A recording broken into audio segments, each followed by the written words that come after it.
Didn't expect for that to go that long, but we were truly blessed. And I'm going to cut out all my jokes from this sermon, and we're going to just get right to the point here, okay? All the kids are out with their babysitters now. We're going to have some real fun. So, Back to School is the name of this series. Wise living from the Proverbs, and I have two questions to begin with.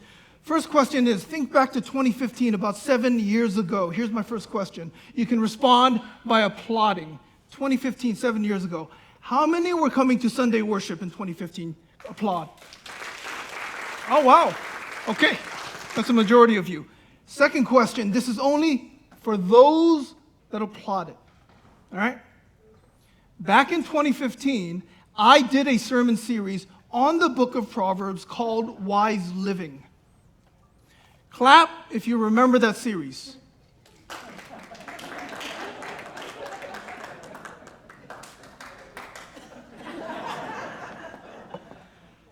All right, so part of me is heartbroken because I put a lot of time and energy into these sermons and you don't remember them. The other part is fantastic because today is just a rehash of one of those sermons. I'm going to get right to the point.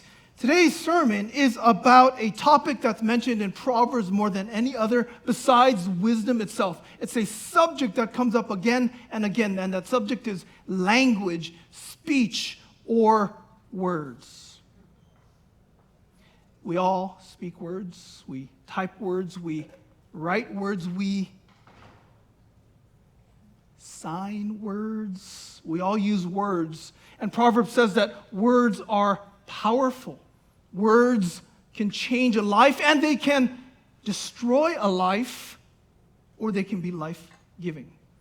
So today we're going to look at the power of words, and then we're going to look at the character of words, 4 different categories of words that we see in the Proverbs. And then we're going to finish with a time of reflection when you can think about the kind of words that you use and the kind of words that you share.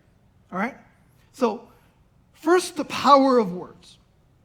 Words, as you know, carry tremendous power. In Proverbs 12, we heard earlier, it says that words can cut or maim, but I appreciate the NIV translation, which paints a vivid picture for us, and it says this: reckless words pierce like swords. That's awfully vivid. Because the wisdom writer is trying to tell us that words could really hurt. And they could hurt in a way where someone could survive, but the scar remains, right? The memory lasts, and the wound hurts for a long time. How many of you have been on the receiving end of a harsh criticism? Yeah? Or a reckless rant, or constant questioning of your character? Yeah? That hurts. Which is why in Proverbs 18 we read this: the tongue has the power of life and death. The original word for life has 3 meanings. There's the physical life, there's the mental, emotional life, and there's the communal life. And words have the power to destroy all 3. Here's an example, a real life example. Megan Meyer, from a young age, struggled with depression. In 2006, a few weeks before her 14th birthday, she was on a social media site called MySpace. Do y'all remember MySpace? It was before Facebook, before Instagram. She and her friends were all on it, and on MySpace there was a boy named Josh that she had a crush on. But here's the problem. Josh wasn't a real person. He was a made-up identity just for the social site. And so some cruel people got on board along with Josh and started saying some really mean things to Megan. Like, Megan is a slut. Megan is fat. Megan is this and that. It just piled up on a bulletin board. Mean words. It got to the point where her mom saw her sobbing hysterically while she was on MySpace, and she told her to sign off, and she wouldn't. One day, mom returned home. She went to the basement and saw Megan again on the site, and she said to her daughter, "I'm so aggravated with you. Why are you responding to these messages?" And Megan responded, "You're supposed to be my mom. You're supposed to be on my side." Long story short, Megan went to her room. Dad went downstairs, talked to his wife. After about 20 minutes, the mom says in this article, I had this god-awful feeling, and I ran upstairs to find Megan hanged herself in her closet. 3 weeks before her birthday, 14th birthday. This is a picture of Megan on the Megan Meyer Foundation, a site that her mom started because there was a lawsuit that sparked from this and a movement against social media bullying, all based on the power of words. Words are powerful. They can impact a life, physical life, mental, emotional life, and even communal life. So I want to quickly highlight some characteristics of words that Proverbs talks about. These are categories, so to speak. First, Proverbs talks about words that are honest and truthful. Proverbs 12 says this: an honest witness tells the truth, but a false witness tells lies. So this is connecting the character and the words. And I appreciate the Message translation because it describes the outcome of our words when they're not honest and not truthful. It says, truthful witness by a good person clears the air, but liars lay down a smoke of deceit. It's saying that truthful words clear the air. And you know what that means? If I say to you, I want to clear the air with you, it means that I want to speak honestly with you. And the result of that is what? It brings us closer together. It builds trust. But on the other hand, untruthful words and lies build a smoke screen of deceit. And we know that's true, right? Because dishonest words, what's the outcome? Distrust and separation. How many of you think that there's a high level of distrust in our society right now? Yeah? High level of division in our country right now? Part of the reason, not the whole reason, part of the reason, words, right? We don't trust some of the words that our leaders are saying. We don't trust some of the words that the media is saying. And the outcome, division and mistrust. So that's one category, honest, truthful words. Here's a second. Gentle, kind words. Proverbs 13 reads, a gentle answer turns away wrath, but a harsh word stirs up anger. And here's another translation. A gentle response diffuses anger, but a sharp tongue kindles a temper fire. Perhaps you've experienced this. I recall a church member shared with me how sometimes she would express her anger towards her husband. And she would speak to him and say, I'm really angry with you right now. And then he would respond gently and calmly, I know you have every right to be angry with me. What was the response? Her anger was just diffused. If he had responded, you're angry with me, I should be the one angry with you, that would escalate the anger, right? Gentle, kind words are life-giving. Third category, honest, truthful words, gentle, kind words, and wise and apt words. Proverbs 25. The right, or a word fitly spoken, is like apples of gold in a setting of silver. What does that mean? Well, here's another modern translation. The right word at the right time is a custom-made piece of jewelry. Honest and gentle words are precious, but at the wrong time, they can be disastrous. So imagine, my wife is angry at me. I don't have to imagine this, but you imagine this, okay?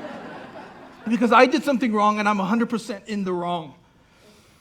And I try to explain myself to her. And I said, she's really angry at me, well, here's what I think, honey. She responds, I could care less what you think right now. And I respond, gently and calmly, you mean you couldn't care less. Because if you could care less, your care for me would be lower, and I don't think that's what you mean, right? How would that go over, do you think, I'm gentle, I'm truthful. It would go over disastrous because of the timing of my words. She would respond with words that I can't repeat right now, right? Wise and apt words. And I'll summarize all of these in the final screen here. The fourth and last. Direct and measured words. Proverbs 10. Lying lips conceal hatred, and whatever utters slander is a fool. When words are many, transgression is not lacking, but the prudent are restrained in speech. These verses are referring to words that are not direct and measured, but rather gossipy, indirect, and impulsive. Here's a modern translation. Liars secretly hoard hatred. Fools openly spread slander. The more talk, the less truth. The wise measure their words. And I think we've all seen this when it comes to impulsive, gossipy, indirect words. Feelings are hurt. Relationships are ruined. Trust is destroyed. And we have this community of indirect speech and words that just feels awful. And merely avoiding gossip doesn't help. We have to practice direct, measured words. So these are the four categories of words that Proverbs talks about. Honest and truthful, gentle and kind, wise and apt, direct and measured. I started with an illustration of the power of words in a very tragic story. Here's an example of the power of honest, kind, direct, and measured words in a good story. And that story is one of my favorite movies, Good Will Hunting. Raise your hand if you've seen the movie Good Will Hunting. This is before Matt Damon became Jason Bourne and The Martian. This is one of his original movies. If you haven't seen it, watch it because I'm about to spoil it for you. Matt Damon plays Will Hunting, who is brilliant. He's a genius. Robin Williams plays Sean, who is a psychologist. Matt Damon, brilliant, he had a hard life. Grew up a foster child. Been through 5 psychologists. He was abused badly by one of his foster fathers. At one point, Sean, played by Williams, approaches him after a long relationship together, ups and downs, trying to kind of get into Damon's heart. But Damon, after such a rugged life, he built up walls. And the hardest part was because of the abuse, he blamed himself. He had a pattern of self-loathing and deconstructing his life. There's one scene at the end where Robin Williams has Damon's file, and he approaches Damon, and then he asks him, "Have you looked through your file?" And he said, No, I haven't. He said, "What's in there?" He said, "Well, there's pictures of him bruised as a child, just really graphic, horrific pictures." And Damon tells about how his father would lay out a wrench and a stick and a belt and have him choose which one he wanted to get beaten with, And Robin Williams approaches him and says, "I don't know everything that happened." And he says these words. He says, "It's not your fault." Damon just puts his head down and he nods. Williams says again, "It's not your fault." Damon murmurs, "I know." And he says, "Look at me, son. It's not your fault." And he looks up, and you can see him getting a little angry and resistant and accepting these words. And he says again, "It's not your fault." And they start approaching each other. And Damon's almost angry at him because he doesn't know how to respond. And Williams just says again, "It's not your fault." He says that phrase 10 times consecutively.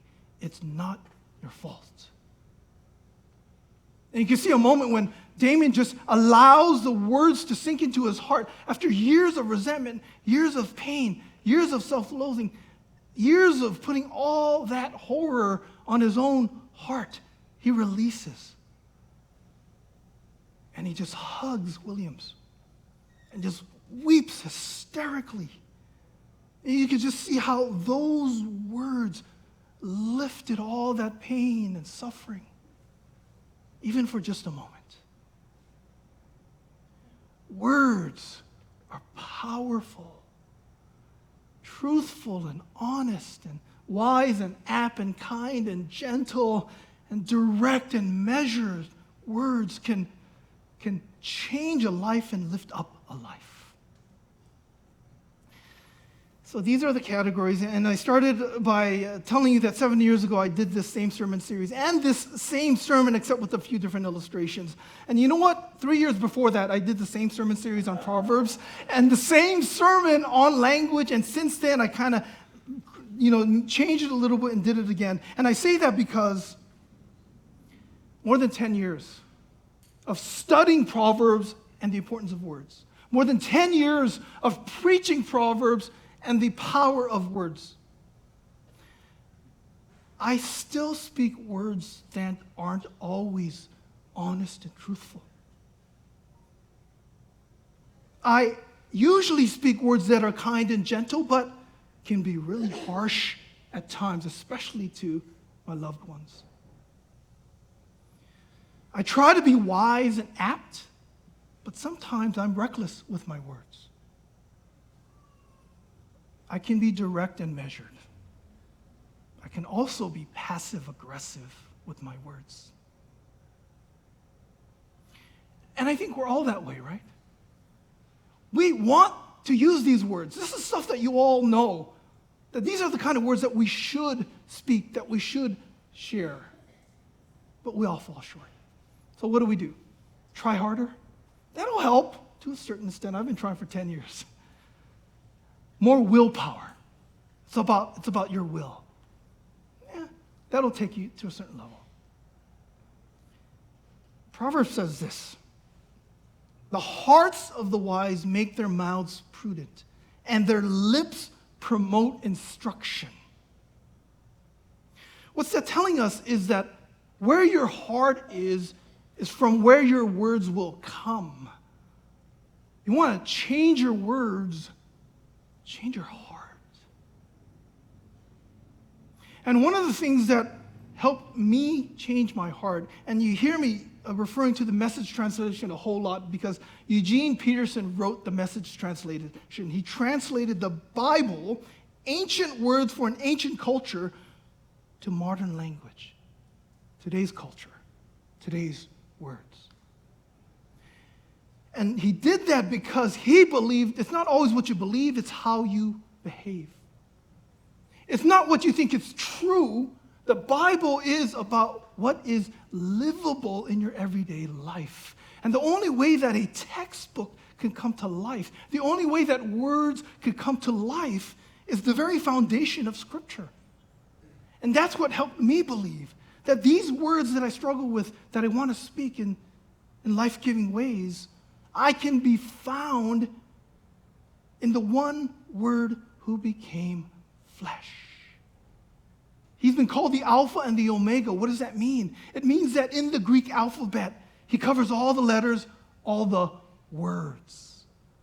He's been called the author of life. That means that the story of life that we all live is one that he writes. And when we get to know this author of life, we're able to find ourselves in the story and find the way that is life-giving.